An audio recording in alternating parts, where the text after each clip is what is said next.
Peru crisis, nearly 10,000 police officers arrive in the center of the capital.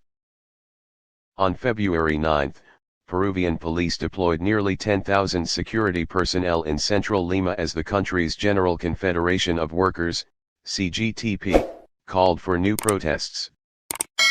According to local media, on the street leading to the city center of Lima is the presence of military vehicles of the Peruvian Marines. Earlier, the CGTP called for a nationwide strike and marches starting in central Lima to call on President Dina Boluarte to step down and demand a referendum on a new constitution to replace the current one.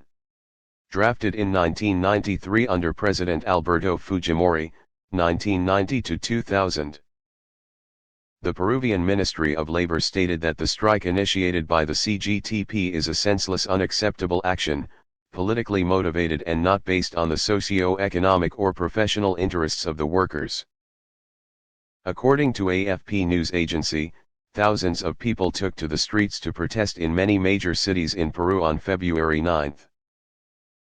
Peru has been going through a serious socio-political crisis since December 7, 2022, when then-President Pedro Castillo was deposed and arrested by the National Assembly, paving the way for Dina Boluarte to ascend the throne. Assumed the position of interim president. Castillo's supporters demanded that Boluarte step down and hold new elections. At least 48 people have been killed in clashes between security forces and protesters. Political and social turmoil shakes confidence in the resilience of the South American nation's economy.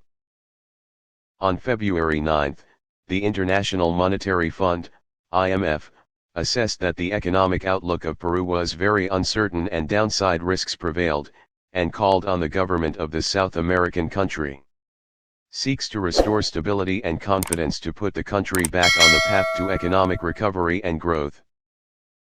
The IMF statement came after a delegation from the multilateral financial institution visited Peru from January 24 to February 8 to review and discuss with the government the economic situation and policies. Prioritize economic development.